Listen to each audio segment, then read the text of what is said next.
Bendraudamas su coacheriais, mentoriais, psichologais ir visais, kurie dirba su klientais vienas ant vieno, pastebėjau vieną bendrą vardiklį, kuris ir trukdo jiems auginti jų veiklas be streso, be nuovargio ir be nuolatinio nespėjų.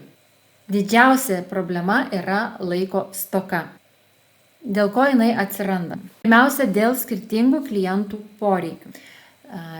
Mes siekime atliepti tos poreikius ir dėl to investuojame į naujus metodus, į sertifikatus, skiriame labai daug laiko pasiruošimui. Antroji priežastis – socialiniai tinklai. Tas nuolatinis galvos skausmas, kiekvieną dieną kelti turinį, kad tik algoritmas gerai suveiktų, kad tik sekėjai mūsų nepamirštų.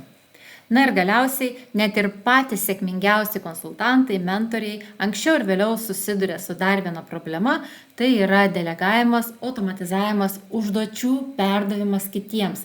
To pradeda reikėti tada, kai mes pasiekėme lubas, kurias turi kiekvienas žmogus, tai yra laiko lubos, resursai 24 valandos per paras, kurias mes turime visi ir nieko čia su tuo nepadarysi. Tai yra momentas versle, kai mes jį norime auginti ir plėsti, nes pagaliau atsirado klientų, pagaliau yra daug veiklos, visi mus kviečia ir mums nebeužtenka paroje laiko viską daryti patiems. Mes pradedame ieškoti pagalbos.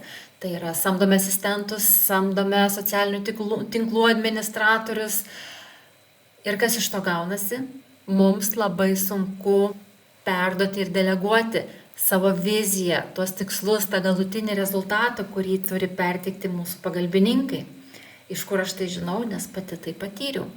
Ir didžiausia problema yra ne tie žmonės, tikrai tie žmonės nebuvo blogi. Didžiausia problema yra tai, kad mano versle nebuvo sistemos. Ir kągi aš vadinu sistema, netrukus ir papasakosiu.